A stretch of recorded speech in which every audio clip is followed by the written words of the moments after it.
बहरान का मामला था, उसमें जनूबी एशिया में बड़ा इंसानी खतरा ये बन सकता है और भारत ने जो है सिंतास मुआहदा मुअत्तल करके जो बैनुल अक़वामी कवानीन है उनकी खिलाफवर्जी भी की है।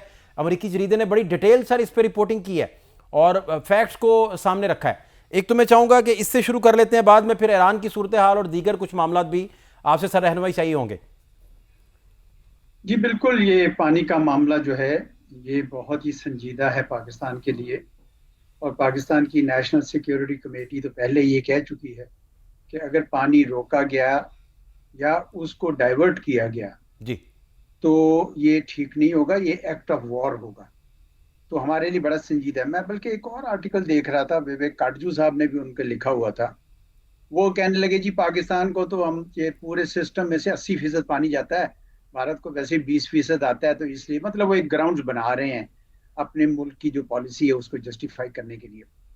लेकिन हकीकत यही है कि एक एग्रीमेंट हुआ है, उस एग्रीमेंट को ऑनर करना है आपने। ठीक। और लोअर राइपेरियन हमेशा सेंसिटिव होते हैं इस मामले में, क्योंकि पानी का दारुन, पानी से ही सारी जिंदगी और मौत का यानी जुड़ा हुआ है मामला। इस वजह से पाकिस्तान ने बड़े संजीदगी से लिया है। मेरा ये ख्याल है कि कोई किसी स्टेज पर कोई बैक चैनल खोलनी पड़ेगी भारत के साथ, कि जिसमें ये मामला तय करना पड़ेगा, क्योंकि भारत ने पिछले साल दो खतूत लिखे थे हमें, 2000, पिछले साल नहीं 2024 में। जी और उसमें उन्होंने कहा था कि देखिए 1960 के बाद से बहुत वक्त गुजर गया है, तो कुछ तब्दीलियां करने की जरूरत है, ट्रीटी रिवाइज करें। पाकिस्तान उसको नहीं मानता। पाकिस्तान कहता है कि आप इंडस वाटर्स कमिश्नर्स की मीटिंग में पेश करें। लेकिन वो ये चाहते हैं कि नहीं, पहले सरकार जो है, सरकार पाकिस्तान जो है वो एक कमिटमेंट दे इस मामले में।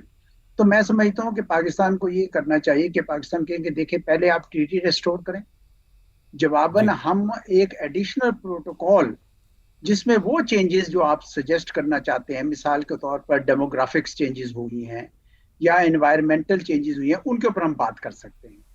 तो ठीक। ट्रीटी जो है ना उसको इस वक्त खोलना जो है ना वो तो बहुत ही खतरनाक होगा। तो ये पाकिस्तान का मौकफ दुरुस्त है, लेकिन पाकिस्तान को ये फ्लेक्सिबिलिटी जरूर दिखानी होगी कि बाकी मामला पर आप साइड पे बहस कर लें और वो कहीं ना कहीं उसको किसी और तरीके से एडिशनल प्रोटोकॉल से या एडेंडम के तौर पर उसको जोड़ा जा सकता है ट्रीटी के साथ। जी ठीक। दूसरा चौधरी साहब, ईरान में जो इंटरनेट सर्विस है उसे बहाल कर दिया गया और जो मुजाहरे थे उसमें इसराइल के मुलविस होने के भी नाकाबिल तरदीद सबूत मिले हैं और जो वजारत खारजा है उन्होंने G7 ममालिक पर भी कड़ी तनकीद की है। लेकिन असल बात यह है कि वहाँ जो नेक्सिस है बैरूनी दुनिया के हाथ होने का या दीगर एजेंसीज के हाथ होने का, वो बड़ा खुल के उस पर बात हुई और वो नेक्सिस उसी तरह मौजूद है और वो पकड़ा भी गया है और डिस्कशन में भी आया है। क्या टेक है जी ईरान के सारे इशू पर, जो आपने सारा फॉलो किया जिस तरीके से आपने देखा? जी जी बिल्कुल। पहली बात तो यह है कि ईरान के अंदर इक्तिसादी हालात के ख़राब होने में अमेरिका की सैंक्शंस का बहुत उसका हाथ है उसमें। जी दुरुस्त। क्योंकि सैंक्शंस पिछले 40 साल से लगी हुई हैं, उसकी वजह से ईरान की इक्तिसाद बहुत ज़्यादा मजरूह हुई है।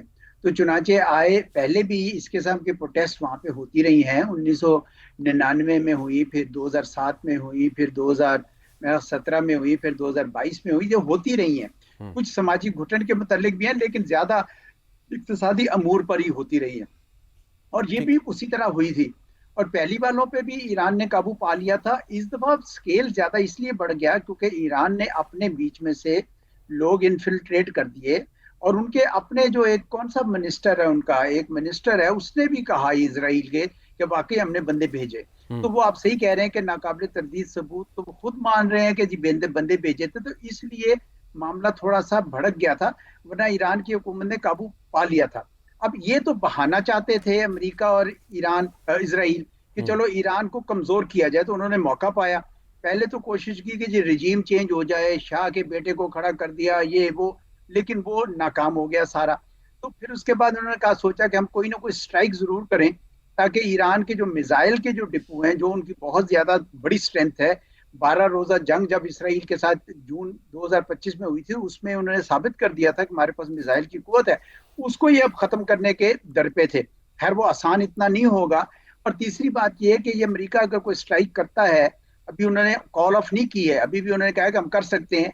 तो अगर वो करता है तो इस दफा तो अरब ममालिक भी बहुत उनको रोक रहे हैं, क्योंकि अरब ममालिक को ये खतरा है कि ऑयल सप्लाई जो है, जो स्ट्रेट ऑफ हॉर्मुज से गुजरती है, वो सारी की सारी जो है वो रुक सकती है या उसमें मसाइल आ सकते हैं।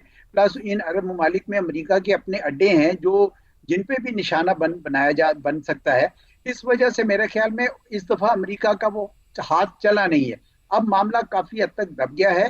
ताहम ताहम मैं ये जरूर कहूंगा फाद साहब सर सर कि ईरान की जो हुकूमत है उसको अब कोई स्ट्रक्चरल रिफॉर्म्स करनी पड़ेंगी अपने इक्तिसाद को बेहतर करने के लिए, क्योंकि ये प्रोटेस्ट सिर्फ पोस्टपोन हुए होंगे, ये दोबारा आ जाएंगे अगर इन्होंने कोई इसके साथ उसका कोई हल ना निकाला। और जिस तरीके से आप बड़ी तेजी से बात हो रही है कि हल ये निकालने की कोशिश कर रहे हैं कि जो चीन है और रूस है और दूसरे ममालिक है उनके साथ मिलकर नॉन यूएस डॉलर में, यानी यूएस डॉलर में अपनी ट्रांजेक्शन्स करने की बजाय किसी और में हम ट्रांजेक्शन्स करें। तो अगर ये मामला उस तरफ जाता है तो ईरान के लिए थोड़े से आगे से आसानियां पैदा हो जाएंगी। अच्छा, दूसरा चौधरी साहब, ये इन सैंक्शंस के बावजूद भी ईरान वहाँ से कैसे वापस उठे, अपनी इक्तिसादी मामलात को दुरुस्त भी करे, और दूसरा ये फिर रजीम चेंज ही की बेसिकली अटेम्प्ट थी दोबारा से, और अगर खुदा न खास्ता ऐसा होता है तो पाकिस्तान के उस पे असरात पे बहुत सारा डिस्कशन भी हुआ। आप किस नज़र से इसे देखते हैं? देखें, जो पाकिस्तान तो रजीम चेंज के खिलाफ है। जब अरब स्प्रिंग हो रही थी और बहुत सारे अरब मुल्कों में अफरा तफरी डाल दी गई, तो भी पाकिस्तान ये कहता था कि जनाब हम रजीम चेंज के बाहर की ताकत से खिलाफ हैं, अंदर जो उनके अवाम जो चाहे वो जरूर करें, लेकिन बाहर से कोई कुव्वत नहीं उसको करना चाहिए। आज भी पाकिस्तान खड़ा है इस असूल के ऊपर। पाकिस्तान के मुस्तकिल मंदूब ने यह भी उनको कहा है कि जी पाकिस्तान ईरान की अवाम और उनकी क़यादत के साथ खड़ा है, क्योंकि ईरान की जो इंटेग्रिटी है वो हमारे लिए बड़ी अहम है। हमारा डायरेक्ट नेबर है, इमीडिएट नेबर है, हम पे मसाइल आ सकते हैं। तीसरा हम ये भी नहीं चाहते कि भाई ऑयल जो है उसकी फ्लो जो है उसको डिस्टर्बेंस की जाए, उसकी प्राइसेस बहुत बढ़ जाए, ये भी हमें तंग करती हैं। तो चुनाचे पाकिस्तान तो बड़ा इस मामले में क्लियर रहा है। और मैं आपको आपने कहा कि ईरान सैंक्शंस उठवाए बगैर कैसे चल सकता, मैंने आपको पहले किया है कि उनकी नीयत और ख्वाहिश तो ये होगी कि ये युआन में या किसी और करेंसी में मामला तय करने शुरू हो जाए, तजारत उस तरफ चले जाए। अमेरिका को ये बहुत संजीदा खतरा है कि अगर उन्होंने ये काम ना किया, अपने आप को ये इस तरह का जो एग्रेसिव पोस्चर है जो उस वक्त उन्होंने ना रोका, तो बहुत सारे ममालिक इस वक्त सोच रहे हैं कि डॉलर से हट जाएं। और अमेरिका की जो असल ताकत है वो यूएस डॉलर है। उन्होंने जैसे पेट्रो डॉलर कहते हैं कि डॉलर तेल की उसकी प्राइस को डॉलर से लिंक किया हुआ है। दुनिया के बहुत सारे मुल्कों ने डॉलर्स में अपने रिजर्व रखे हुए हैं, यही उनकी ताकत है। अगर उस तरफ से हटना शुरू हो गए, और ब्रिक्स ने एक बार कोशिश भी की थी पहले, वो तो इंडिया ने उस वक्त उनको जिस कहते हैं धोखा सा दे दिया, क्योंकि मोदी साहब ने अमेरिका जाना था तो वो नहीं माने, वरना ये शायद पहले हो चुका होता। तो यही एक रास्ता मेरे ख्याल ईरान के सामने नजर आ रहा है। अपार्ट फ्रॉम उनको अंदर भी कुछ ना कुछ रिफॉर्म्स करनी होगी और कुछ ना कुछ थोड़ी सी सहूलियात पैदा करनी होगी। लेकिन मेरे ख्याल में ये दोनों काम अंदर और बाहर जो है ना, ये नॉन यूएस डॉलर में इंटरेक्शंस करने का जो एक रास्ता वो सोच रहे हैं, बड़ी तेजी से खोज लगा रहे हैं। ठीक। अच्छा चौधरी साहब, आखिरी बात, जो ट्रंप ने गजा के हवाले से बोर्ड ऑफ पीस का ऐलान किया सर, उसमें टोनी ब्लेयर भी हैं, मार्को रूबियो और दीगर लोग भी शामिल उसमें किए हैं। अब टोनी ब्लेयर तो इत्तेहादी थे, इराक में लाखों लोगों की जब जाने गई, तो ये सारे इस तरह का इसकी अनाउंसमेंट और इसका हालात, इसको आप किस तरह लोग देखेंगे, पूरी दुनिया इसे किस तरह देखेगी? देखिए, उस पर तो काफी एतराजात हुए हैं लोगों के, लेकिन आपको पता है कि डोनाल्ड ट्रंप साहब अमूमन एतराजात को ज्यादा वो नहीं करते। इस वक्त जो वो शायद आगे आएगा, इस वक्त जो हो रहा है कि एक टेक्निकल कमेटी बन गई है, टेक्नोक्रेटिक कमेटी बन गई है, और पैलेस्टीनियन टेक्नोक्रेटिक कमेटी उसको कहते हैं, जो एडमिनिस्ट्रेशन करेगी। और मेरी इतला के मुताबिक हमास ने भी मान लिया कि हम एडमिनिस्ट्रेशन उनके हवाले कर देंगे। तो ये भी टेक्नोक्रेटिक कमेटी चलाएगी अपने मामला, और उसके ऊपर जो सुपरवाइजरी रोल होगा वो बोर्ड ऑफ पीस का होगा।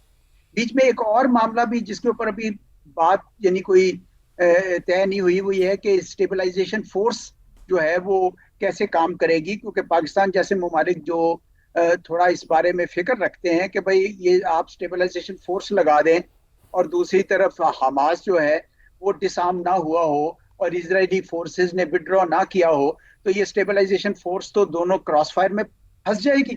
इस वजह से पाकिस्तान ने भी ये इंडिया दिया है कि भाई ये जब तक ये वाजे नहीं हो जाता, बोर्ड ऑफ पीस का भी और स्टेबलाइजेशन फोर्स का भी दोनों के मैंडेट में भी क्लैरिटी चाहिए, क्लैरिटी। लेकिन ये जो टेक्नोक्रेटिक कमेटी है, अलबत्ता ये देखेंगे कि आइंदा आने वाले हफ्तों में और माह में क्या ये काम करते हैं, किस तरह का काम करते हैं। अगर वो कोई कमन लाने की कोशिश करते हैं और वहां पे कोई थोड़ी सी तब्दीली बेहतर आती है, तो मेरे ख्याल फिर उसकी अगली फेज आ जाएगी।